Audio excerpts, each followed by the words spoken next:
Já ouviu falar na janela 1040? Não. Janela 1040 é o quadrante do mundo onde tem os países mais hostis ao cristianismo. Onde ser cristão nesses países é querer morrer.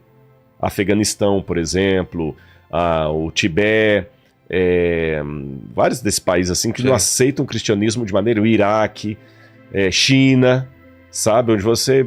Ou alguns com maior lei de proibição, outro menor. Mas lugares terríveis. Você vai para o Paquistão, por exemplo, o cristão sofre lá, são mortos, igrejas são queimadas. Todos os cristãos, seja católico, protestante, evangélico, e os missionários que vão para lá são muito raçudos, porque eles vão enfrentando o risco de vida. E, embora esses lugares, os cristãos sejam muito perseguidos, e também aqui no mundo ocidental, um cristão conservador também sofre oposição nas universidades públicas, por exemplo, tem muitos relatórios de cristãos sendo ridicularizados por sua fé, por serem conservadores, etc. Apesar disso, de modo geral, pelo menos na situação aqui do Ocidente, nós ainda gozamos de liberdade religiosa. Tanto é que eu tô aqui no Inteligência, falou que um dos maiores podcasts vistos aí foi o meu, e é sobre Bíblia. Exato. Não é sobre a minha vida. Eu não vim contar aqui da minha nem falar sobre ET, nem sobre... Vou falar sobre Bíblia. Ou seja, tem liberdade. E tô voltando, tem liberdade. Você tá usando um crucifixo aí, você sai com ele na rua, não acontece nada. Apesar disso, tem lugares onde os cristãos sofrem. E hoje, então... a janela 1040 lá. Não, a janela 1040, exatamente. Esse canto aí, olha, onde... Traço preto, né? Exatamente. É onde o cristianismo tem maior oposição, são os lugares mais difíceis... Pega a China também. ...de ser cristãos. Exatamente. Egito, Arábia Saudita, não tem muitos países ali. Marrocos. Ser cristão aí não é fácil, não. E ali nós estamos falando de uma população de... ali tá 1 bilhão e 400 milhões, mas deve ser mais, porque só a China tem... E a Índia já dão quase 3 bilhões aí. Mas são 23% da população do mundo fica aí. Caramba, 23%. Ó. Agora, fora daí, onde temos a maior liberdade cristã, como eu falei, eu estou aqui falando de Bíblia, você sabe que só o crucifixo não acontece nada, é onde nós estamos mais na situação de Laodiceia. Brigando por placa de igreja, arrogância, cristão detonando com cristão na internet. Esse é um moleque, esse é um ridículo, ele não é cristão, ele não é isso... E se achando os tais. Tem até um episódio que narra envolvendo John Huss e um amigo que estavam visitando grandes catedrais na Europa. E o amigo olhando aquelas catedrais cheias de ouro, como as da Europa, que eram lindas na Idade Média, início da Idade Moderna, o amigo virou para John Huss e falou assim, olha quanto ouro que a igreja tem hoje. Não precisamos mais lamentar como Pedro e João à porta do templo, quando falaram para o mendigo, não tenho prata nem ouro. Porque hoje a igreja tem prata e ouro. Aí João Huss falou, é verdade, temos prata e ouro, mas já não temos mais autoridade para falar, em nome de Jesus, levanta e anda. Pô.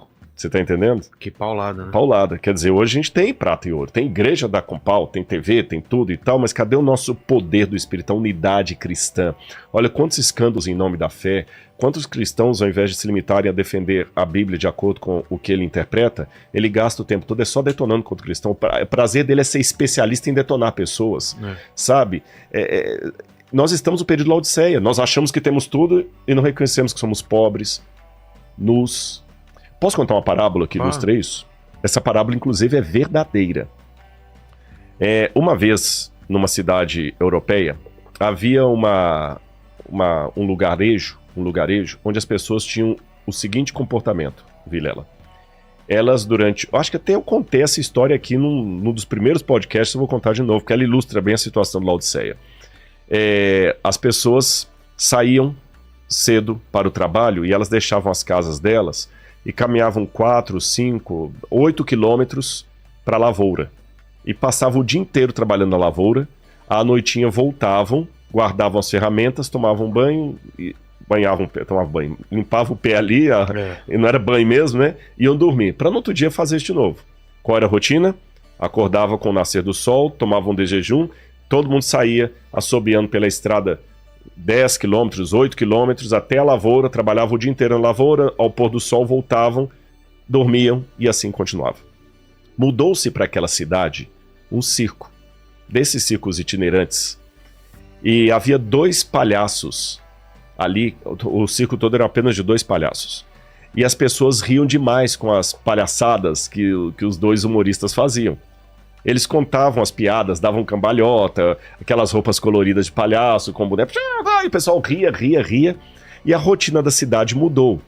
Porque agora eles acordavam cedo, iam para o lugar lá na lavoura, à noitinha voltavam, antes de dormir, assistiam o espetáculo, e depois que assistiam o espetáculo, ia todo mundo para casa rindo, até segurando a barriga de tanto rir, para no outro dia fazer tudo de novo.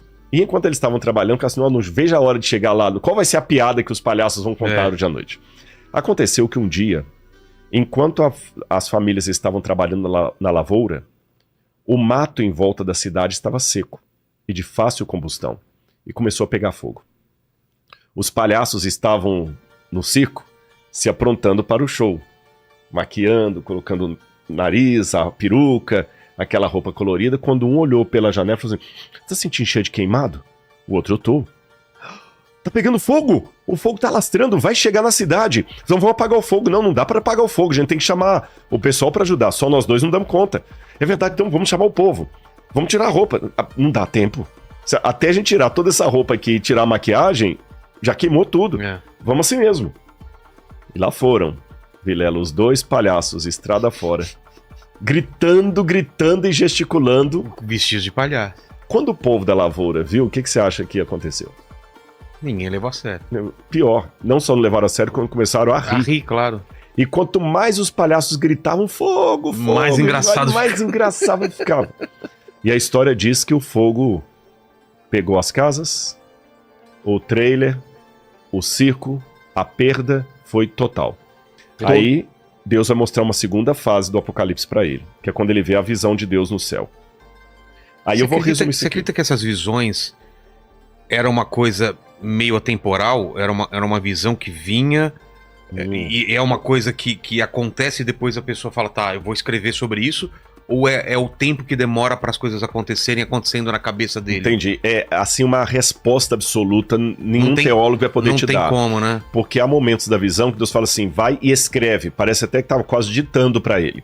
É porque eu não sei se já teve algum tipo disso, em algum tipo de oração, que você tem algumas visões, algumas coisas que passam de relance. Exatamente. Só que quando você para pra pensar, aquilo é uma história grande, né? Mas passou como um relâmpago, assim. Peraí. Eu vi uma cena da minha mãe, não sei o que, tá. Ah, entendi. E aí ela... E às vezes a posteriori. Depois, agora eu lembrei de Deus me deu um aviso. Exatamente, era um aviso. Eu não acho que as coisas são excludentes. Deus é didático, Deus tem várias maneiras de revelar através de sonhos, visões. Pode ser qualquer coisa. Aliás, eu até acredito que o Apocalipse, para responder a você, ele não foi dado todo de uma vez para João. Acho que não, né? Por quê? Quer ver? Aqui no capítulo 1, vou dar um exemplo para você que responde a sua pergunta. Capítulo 1, versículo 10, diz assim: achei-me em espírito no dia do Senhor, e ouvi por detrás de mim uma voz como de trombeta dizendo, escreve num livro. Então, ele se achou em espírito no dia do Senhor. Seria o quê? O domingo? Tem 3 maneiras de entender isso aqui. Tem 3 maneiras. Adventistas, batistas do 7º dia, entendem que o dia do Senhor aqui é o sábado. Tá certo? O sábado, ponto. Outros que guardam o domingo entendem que não, o dia do Senhor é o domingo. Tanto é que a palavra domingo, Dominus Dei, né, é o dia do Senhor em latim. Verdade. São 4 opiniões, na verdade. Tem alguns que acham que o dia do Senhor era o dia do imperador. Sabe quando os documentos antigos falam assim, ano 1862 de Nosso Senhor Jesus Cristo. Sim. Né? Então, na Bíblia tínhamos assim, no 3º ano do reinado de Joaquim, rei de Judá, nas calendas de julho do reinado de César. Entendi. Então, eu acredito que João também escreveu assim, olha, no dia do Senhor Imperador. E a 4ª opinião é que esse dia do Senhor significaria a volta de Jesus, que no Antigo Testamento fala o seguinte, terrível será o dia do Senhor. Entendi. Eu vou defender a posição que eu admito e falar por que eu não concordo com as outras. Começando de trás para frente. Por que eu não acho que pode ser o dia do Senhor a volta de Jesus? Porque para ser o dia do Senhor eu tenho que criar uma situação que o grego não permite. Arrebatado. Fui até o dia do Senhor. Não dá a entender isso. No grego está no dia do Senhor e não até o dia do Senhor. Tá certo? Segunda razão por que não pode ser a volta de Jesus. Porque em grego, quando fala dia do Senhor, na tradução grega do Antigo Testamento, está remera kyriou. remera Kyriou. Aqui está Kyriake remera. Então, em português, parece a mesma coisa, mas em grego é diferente. Então, descarto que seria o dia do Senhor, a volta de Jesus. Não acho também que poderia ser o dia do imperador, porque nós não temos essa expressão usada em nenhum documento romano. E também ficaria estranho João, que estava ali preso pelo imperador, escrever enaltecendo o imperador. Aí sobram dois, ou é o sábado ou é o domingo. Eu, particularmente, como entendo que a palavra domingo não existe na Bíblia, em nenhum momento, nenhum canto fala domingo, domingo é uma criação latina, a posteriori, exatamente, fala o primeiro dia da semana, e o primeiro dia da semana nunca é chamado de dia do Senhor, o sábado que é chamado de dia do Senhor, então eu interpreto que ele foi arrebatado num sábado, tá? Já dei as 4 interpretações. Agora, mas eu não posso esquecer da pergunta que você me fez, foi tudo de uma vez? Quando você vai no capítulo 4, diz assim: depois dessas coisas, olhei e eis uma porta aberta no céu, e a primeira voz que eu ouvi, que era como de trombeta, falou comigo dizendo: suba até aqui e eu lhe mostrarei o que deve acontecer depois dessas coisas. Imediatamente eu me achei no Espírito. Primeiro escreva o que eu vou te falar. E agora a mesma voz. Exatamente, ele fez referência no outro momento. Porque ele já estava, se ele já estava em espírito, achei meu espírito no dia do Senhor, aqui ele fala, achei meu espírito, então dá a entender que houve mais de uma ocasião em que ele teve a visão. Um autor dos anos 60 que dizia que a besta do Apocalipse era a televisão. Que as TVs antigas tinham aquelas 2 anteninhas e fala que ela tinha 2 chifres, sabe? O que seria a besta do Apocalipse? Bom, os primeiros pais da igreja, os primeiros cristãos, ali depois do período apostólico, sempre interpretaram a besta do Apocalipse como sendo algo relacionado a Roma, ao Império Romano, que era o opressor da igreja naquela época, que era o que oprimia a igreja. Por exemplo, vou lembrar que o Irineu de Lyon, que foi discípulo de Policarpo, que foi discípulo de João, então ele estava bem perto ali da fonte apostólica. O Irineu de Lyon falava o seguinte: olha, o número 666, que alguns manuscritos até traduziam como 616, ele fala assim: o nome que dá isso aqui é Lateinos, em grego. Lateinos significa o império dos latinos, dos romanos. Sim. Então era alguma coisa ligada a Roma. Eles sabiam que tinha alguma coisa ligada com Roma. Roma era codinominada, né? De Babilônia. Ah, é? Tanto é que o Pedro, quando escreve a carta dele, ele fala assim: aos irmãos que estão na Babilônia. E na cultura judaica sempre chamava Roma pelo codinome de Babilônia, porque o maior opressor do povo de Israel no Antigo Testamento não foi o Egito, foi a Babilônia. De todos os opressores que Israel teve, aquele que mais trouxe traumas era a Babilônia. Entendi. Tanto é que quando você queria falar alguma coisa do mal, era a Babilônia. O mal vem do norte, que a Babilônia veio do norte. Mais do que a Assíria, mais do que os persas, mais do que Antíoco Epifânio, grego, todos foram opositores do povo de Deus. Sim. Os persas teve gente que opôs, o Antíoco Epifânio, mas assim, aquele que na época do Novo Testamento, todo mundo era a Babilônia. Você tem vários textos judaicos falando da Babilônia, mas é codificando Roma. Aí, depois desse período da patrística, você vê que a igreja entendeu também, através de Tomás de Aquino, que Roma poderia ser uma forma de trazer o anticristo para a igreja. Isso está na Suma Teológica de Tomás de Aquino. Quando você vai para a Reforma Protestante, de maneira unânime, Lutero, Calvínio, Zwinglio, todos entendiam que o anticristo era o papado. Ah, é? E de maneira assim, bem politicamente incorreta. Você entendeu? O papado e acabou. É lógico, a explicação que muitos teólogos católicos dão hoje é o seguinte: é porque os primeiros protestantes ali, a partir de 1517 com Lutero, como eles eram oprimidos pela igreja, eles tinham que dar um nome para o inimigo. Claro. Então, psicologicamente, detonavam com a igreja, né? Mas hoje a gente não está mais assim tudo. Hoje, então, o que acontece? Muitos teólogos, já numa ideia mais de estabelecer a paz, não falam mais que o papado seria o anticristo. E você tem alguns autores, como, por exemplo, no século XVI, você tem o Francisco Rivera, que foi um padre católico dominicano, o Francisco Rivera, e tem o Luiz Salazar, os dois são da mesma época. Para tirar esse foco protestante de que o papado seria o anticristo, criaram o método preterista. O anticristo é Nero. Entendi. Ponto. Não tem nada de papa. É o Nero. E depois muitos teólogos protestantes alemães acabaram bebendo na mesma fonte, aí o papado passou a ser Nero. Depois os futuristas começaram a falar, não, o anticristo, na época da Guerra Fria, que começou o dispensacionalismo, o anticristo é a Rússia, é a União Soviética, que tinha que demonizar os russos. O comunismo. Agora eu estou falando que a Rússia é com a China, né? Outros grupos minoritários, como as Testemunhas de Jeová, por exemplo, vão dizer que era a ONU. Outros grupos vão dizer que era um grande computador. Outros vão dizer que era um apóstata, que era um ateu. A internet. A internet. Como é que eu entendo isso? Eu tenho um trecho aqui interessante do próprio catecismo da Igreja Católica, e eu gosto dessa interpretação aqui do catecismo. Bom, aqui eu tenho as citações aqui de John Wesley, a Confissão Presbiteriana e Anglicana, de Westminster, a Confissão Luterana, todos falando que é o papado.